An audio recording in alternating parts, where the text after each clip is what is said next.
আমরা যারা নামাজ পড়ার জন্য আসি, নামাজের ক্ষেত্রে আমরা 10টা ভুল করি। আসতে গিয়ে, নামাজে দাঁড়াতে গিয়ে, নামাজের কার্যাদি সম্পন্ন করতে গিয়ে 10টা ভুল করি। হাতে গোনা এই 10টা ভুল যদি আজকে থেকে আমরা ছেড়ে দেই, আজকে থেকেই নামাজের স্বাদ আপনি পাবেন। খুশু এবং খুদু, নামাজের ভিতরে বিনয় আসবে, মনোযোগ বেড়ে যাবে, ইহসানের দরজায় আপনি উপনীত হবেন।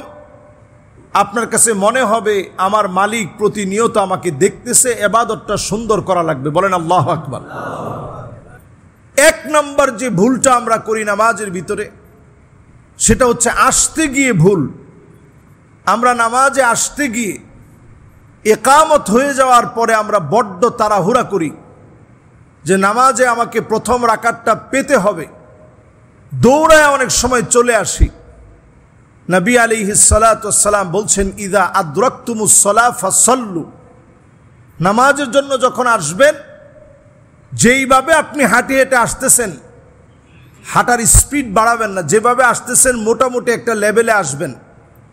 ওয়া ইযা ফাতাকুম ফাতিম্মু, যদি কোনো অংশ আপনার ছুটে যায়, ওইটা বাদ দিয়ে যে অংশ আপনি পেয়েছেন সে অংশ ইমামের সাথে পড়বেন, বাকিটা আপনি মাসবুক হিসাবে পরে আদায় করে নেবেন। 1 নম্বর ভুল হচ্ছে তাড়াহুড়া করে দৌড়ে এসে প্রথম রাকাত ধরার কোনো সুযোগ নেই, নিষিদ্ধ এটি। 2 নম্বর যে ভুল করি, প্রথম কাতার বাদ দিয়ে আমরা দ্বিতীয়, তৃতীয়, চতুর্থ কাতারে দাঁড়িয়ে যাই। প্রথম কাতারে এখনো জায়গা খালি আছে, এই খালি জায়গা রেখে দাঁড়ানোর কোনো সুযোগ আমাদের নেই।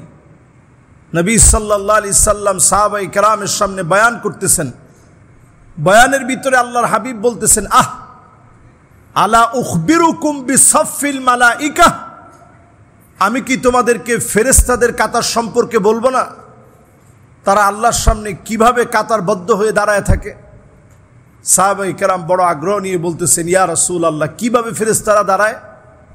নবীজি বললেন, আগে প্রথম কাতারটা পরিপূর্ণ হয়, এর পরের কাতার, এর পরের কাতার, এর পরের কাতার দাঁড়ায়। ঠিক নামাজের ভিতরে প্রথম কাতারের গুরুত্ব যদি তোমরা জানতা, হামাগুড়ি দিয়ে হলেও প্রথম কাতারের জন্য প্রতিযোগিতা করে চলে আসতা। সুবহানাল্লাহ। তাহলে 2 নম্বর ভুল, কাতারের ভিতরে জায়গা থাকা সত্ত্বেও দ্বিতীয় কাতারে দাঁড়ানোর কোনো সুযোগ নেই। 3 নম্বর যে ভুলটা আমরা প্রতিনিয়ত করি, সেই ভুলটা হচ্ছে নামাজের ভিতরে ফাঁকা রেখে রেখে দাঁড়ানো। আপনারা নিশ্চয়ই জেনে থাকবেন, যারা মক্কা মদিনায় গিয়েছেন, দেখবেন ইমাম সাহেব নামাজ শুরু করার আগেই বলে, সুদ্দুল খালাল, ইস্তাউ ইয়ারহামুকুমুল্লাহ, ইস্তাউ ওয়া'তাদিলু। আমরা জুমার দিন এটা বলে থাকি। অনেকে মনে করতে পারেন যে এটা বলার দরকারটা কি, নবীজি এই শব্দগুলো বলছেন, নবীজির পাক জবান থেকে এই শব্দগুলো বের হয়েছে। সোজা করো, মাঝখানের ফাঁকাগুলা বন্ধ করো। এই জায়গার ভিতরে শয়তান দাঁড়িয়ে যায়, ফলে আপনার অন্তরের ভিতরে কুমন্ত্রণা ঢুকে যায়, নামাজের মনোযোগ নষ্ট হয়। এই জন্য যতটুকুন পারেন একটু চেপে চেপে আরেক ভাইকে জায়গা দিয়ে মহব্বত নিয়ে নামাজের ভিতরে দাঁড়াবেন। কান্নাহুম বুনিয়ানুম মারসুস, দেখলে এমন মনে হবে যে সীসা ডালা একটা প্রাচীর দাঁড়ায় আছে। বলেন আল্লাহু আকবার। তাহলে নামাজের 3টা ভুল গেল।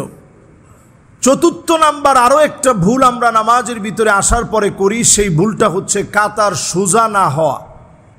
একজনের পা আগে, একজনের পা পরে। দেখবেন এখানে দাগ দেওয়া আছে আমাদের মসজিদে।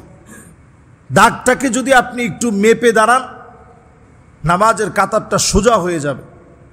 নবী আলাইহিস সালাতু ওয়াস সালাম বলেন, সাউ সুফুফাকুম, কাতারটাকে তোমরা সোজা করো। ফাইন্না তাসবিয়াতাস সুফুফ মিন তামামিস সালাহ, কারণ নামাজ পরিপূর্ণতা লাভ করবে যদি কাতার সোজা হয়।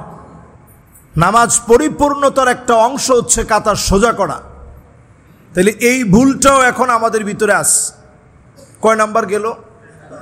4 নাম্বার ভুল। 5 নম্বরে নামাজের ভিতরে আসতে গিয়ে, পড়তে গিয়ে যে ভুলটা করি, প্রথম রাকাত ধরেন আমি পাই নাই, ইমাম সাহেব রুকুতে চলে গেছে, রুকু থেকে উঠে গেছে, আমরা দাঁড়ায় থেকে অপেক্ষা করি যে ইমাম সাহেব এই রাকাত শেষ করে উঠবে, তারপরে আমি ইমাম সাহেবের ইক্তেদা করব। এটা পঞ্চম নাম্বার ভুল। যে অবস্থায় আপনি আসছেন, ইমাম সাহেব সেজদায় চলে গেছেন, আপনি আসা মাত্র ইমাম সাহেবের সাথে শামিল হয়ে যান। যদি আপনার জীবনের এটা শেষ সেজদা হয়ে থাকে, আপনি সেজদা দিতে গেছেন, সুবহানা রাব্বিয়াল আলা বলে যখন মালিককে ডাক দিয়েছেন, আল্লাহ পাক ওই অবস্থায় কবুল করে নিলেন। ওই অবস্থার ভিতরে মালিক যদি আপনাকে কবুল করে নেয়, শেষ কথাটা সুবহানা রাব্বিয়াল আলা, অবস্থাটা সেজদা অবনত অবস্থায়, এই দুইটা বিষয় যদি মালিক কবুল করে নেন, অবশ্যই যিনি মাফ করে দিতে পারেন তিনি কে?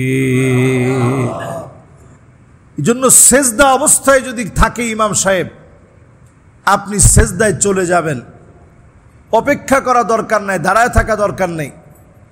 আল্লাহর কাছে একটা সেজদা এত দামি, আকরাবু মা ইয়াকুনুল আবদু মির রাব্বিহি ওয়া হুয়া সাজিদুন ফাআকসিরুদ দুআ। সেজদায় গেলেই বান্দা আল্লাহর নিকটবর্তী হয়। এই সেজদা অবস্থায় যদি আপনি ইমামকে পেয়ে যান, আপনি সেজদা অবনত হবেন। দাঁড়ায় থেকে অপেক্ষা না, বরং সেজদা অবনত হতে হবে। এটা কয় নাম্বার ভুল? 5 নাম্বার ভুল। 6 নাম্বার যে ভুলটি আমরা করি, সেই ভুলটা হচ্ছে এই 6 নাম্বার ভুলটা আমাদের সমাজের ভিতরে প্রত্যেকেরই আছে, কম বেশি সবাই আমরা করি।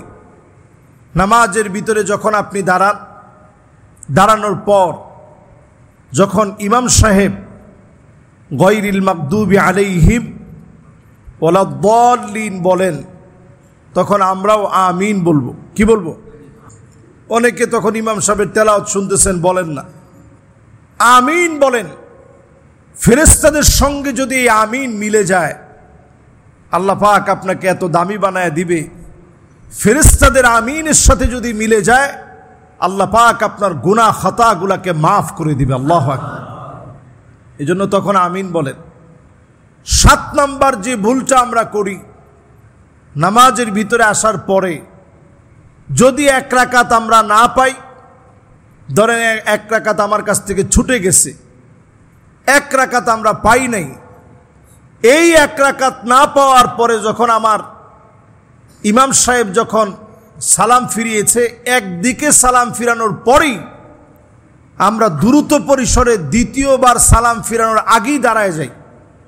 মনে মনে চিন্তা হচ্ছে যে আমি তো মাসবুক হয়েছি, সুতরাং আমার এখন আর দেরি করা দরকার নাই, আমি আমারটা পূরণ করি। ইমাম সাহেব 2 দিকে সালাম ফিরাবে, তারপরে আপনি উঠবেন, এর আগে আপনি উঠবেন না। ইমাম সাহেবের সালাম শেষে আপনাকে উঠা লাগবে। এটা কয় নাম্বার? 8 নাম্বার ভুল হচ্ছে যখন আমরা তাশাহুদে বসি, আমার তাশাহুদে বসে তাহিয়া অভিবাদন পড়া, আত-তাহিয়াত পড়া আমার জন্য শেষ হয় নাই, ইমাম সাহেবের শেষ হয়ে গেছে, আমিও সঙ্গে সঙ্গে উঠে পড়ি না। আপনি উঠবেন না। যদি একটু সময় বেশি লাগে, আপনি আগে তাহিয়াটা পড়বেন, তারপরে আপনি উঠবেন। এই জন্য আমরা ইমাম সাহেবরা যারা আছি, ইমাম সাহেবরা আসতেই পড়ে, তাড়াহুড়া করার কোনো সুযোগ নেই। 9 নাম্বার যে ভুলটা আমরা করি, ইমাম সাহেব যদি কোনো ভুল করে ফেলে, ইমাম সাহেবকে লোকমা দিতে হবে। সেই লোকমা দিতে গিয়ে আমরা বলি আল্লাহু আকবার। কি বলি? আসলে এই জায়গায় বলতে হবে সুবহানাল্লাহ। বলেন, কি বলতে হবে? সবাই বলেন, কি বলতে হবে? ইমাম সাহেব যদি কোনো ভুল করে ফেলেন নামাজের ভিতরে, তাহলে কি বলতে হবে? আপনি যখন সুবহানাল্লাহ বললেন, তখন ইমাম সাহেব একটা সহু সাজদা দিবে। নামাজ আল্লাহ তাআলা শুদ্ধ বানায় দিবেন। আল্লাহ কত সহজ করছেন। কিন্তু আমি আপনি অনেকেই আল্লাহু আকবার বলি, সুবহান আল্লাহ আজকে থেকে আমরা বলবো। এই 9টা গেছে, বাকি আছে একটা। এরপরে যে ভুলটা আমরা অনেকে করি, ম্যাক্সিমাম মুসল্লির ভিতরে ভুলটা থাকে, সেটা হচ্ছে ইমাম সাহেব যখন সালাম ফিরান তখন একটা ওয়াজিব আমরা মুক্তাদিরা তরক করি। সালাম যখন ফিরানো হয়, চারো ইমাম একমত, সালাম ফিরানোর সময় ইমাম সাহেব যখন সালাম ফিরাচ্ছেন, আসসালামু আলাইকুম ওয়া রাহমাতুল্লাহ, দৃষ্টি থাকবে কাদের দিকে? আপনি সাথে সাথে ইমাম সাহেবের সঙ্গে পড়বেন আসসালামু আলাইকুম ওয়া রাহমাতুল্লাহ। মোটামুটি আমার এখানে যারা মুসল্লিয়ানে কেরাম আছেন অনেকেই পড়েন। আপনারা যদি ছোট্ট আওয়াজেও পড়েন অসুবিধা নেই, হালকা আওয়াজেও পড়েন অসুবিধা নেই, খুব জোরে বলবেন না। কিন্তু একেবারে না পড়ে শুধু সালাম ফিরালে ওয়াজিব তরক হবে। এই ওয়াজিব তরক করলে নামাজের ভিতরে আপনি জানার পরেও নামাজ নষ্ট হবে। এই ভুলটা আমাদের ভিতরে আছে না নাই? এটা কি আপনারা সবাই বুঝছেন? যখন আমরা সালাম ফিরাই, সালাম ফিরানোর ক্ষেত্রে আমাদের নজর থাকবে কাদের দিকে? ইমাম সাহেব যখন উচ্চারণ করেছে আসসালামু আলাইকুম ওয়া রাহমাতুল্লাহ, আপনিও আস্তে করে বলেন আসসালামু আলাইকুম ওয়া রাহমাতুল্লাহ। এই ওয়াজিবটুকুন আদায় করা নামাজের জন্য অত্যন্ত জরুরি।